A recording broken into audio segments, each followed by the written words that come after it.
Hello bachcho, let's see this question. A student wants to have 3.011 into 10 to the power 23 atoms of each of sulfur and carbon element. For this purpose, he will have to weigh. Options are 16 gram of sulfur, 8 gram of carbon, 2 gram of sulfur, 5 gram of carbon, 16 gram of sulfur, 6 gram of carbon and 32 gram of sulfur and 12 gram of carbon. चलिए इस question को solve करते हैं बच्चों। और सबसे पहले तो हम ये देखते हैं कि इस क्वेश्चन को सॉल्व करने के लिए हमारे पास कौन सी की कॉन्सेप्ट की जानकारी होनी चाहिए। देखिए ये जो सवाल है हमारे पास बच्चों, ये बेसिक मोल कंसेप्ट का सवाल है। अब इसमें समझते हैं कि देखिए मोल कंसेप्ट में हम लोग कैसे निकालते हैं number of moles. Number of moles निकालने का एक तरीका होता है कि अगर आपके पास गिवन मास है उसको डिवाइड कर दीजिए मोलर मास से, तो वो आपको मिल जाएगा नंबर ऑफ मोल्स। अब मोलर मास क्या है बच्चों? तो molar mass is basically mass of one mole of particles. अगर किसी एटम की हम बात कर रहे हैं तो उसमें मोलर मास क्या होगा? तो molar mass will be its atomic mass expressed in terms of gram per mole, that will be equals to the molar mass. ठीक है, तो एटॉमिक मास को ग्राम पर मोल में हमें कंसिडर करना है मोलर मास के हिसाब से। दूसरा एक नंबर ऑफ मोल्स को निकालने का एक तरीका होता है बच्चों, given number of particles, given number of particles divided by Avogadro's number, that is 6.022 into 10 to the power 23। अब ऐसा क्यों? क्योंकि अगर आप एक मोल किसी भी पार्टिकल का लेते हैं तो उसका मतलब आपने वो particle 6.022 into 10 to the power 23 particles ले रखे हैं। ठीक है, अब हमारे पास ये बोला जा रहा है कि एक स्टूडेंट है जिसको दोनों ही सल्फर और कार्बन दोनों के कितने एटम चाहिए बच्चों?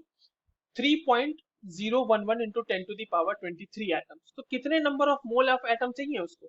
उसका नंबर ऑफ मोल एटम निकालने के लिए given number of particle divided by 6.022 into 10 to the power 23, Avogadro's number. तो यहां पर से ये वैल्यू आ जाएगी बच्चों 0.5 मोल। ठीक है, अब समझिएगा सल्फर की हम बात करते हैं। फॉर सल्फर मोलर मास क्या होता है सल्फर का?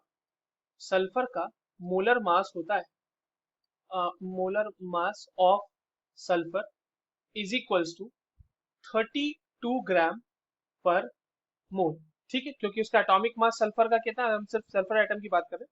सल्फर एटम अगर हमें लेना है एक मोल तो उसका मास कितना होगा? एक मोल। इसका मतलब क्या हुआ? इसका मतलब हुआ mass of 1 mole sulphur atoms कितना हो गया बच्चों? 32 ग्राम। 32 ग्राम। तो अगर हमें 0.5 मोल लेना है, क्योंकि हमें उसमें इतना ही पार्टिकल मिलेंगे ना, 6.022 से हमने जो डिवाइड करके लाया है, तो 0.5 मोल के लिए कितना मास चाहिए होगा? तो mass of 0.5 mole sulphur atoms will be equals to 0.5 into 32 gram में आएगी वैल्यू बच्चों 16 ग्राम, यानी कि सल्फर का तो 16 ग्राम लेना है। अब आते हैं कार्बन पे। मोलर मास ऑफ कार्बन क्या होगा?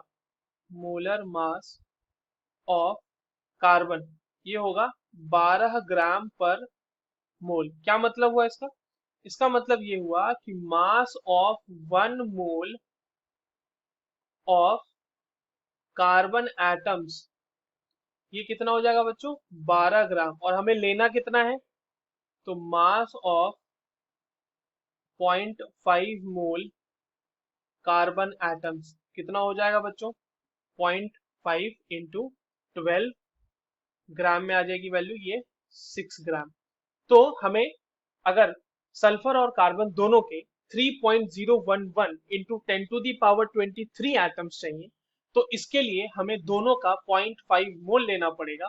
और 0.5 मोल लेने के लिए सल्फर का 16 ग्राम लेना पड़ेगा और कार्बन का 6 ग्राम लेना पड़ेगा। So the correct answer will be option C.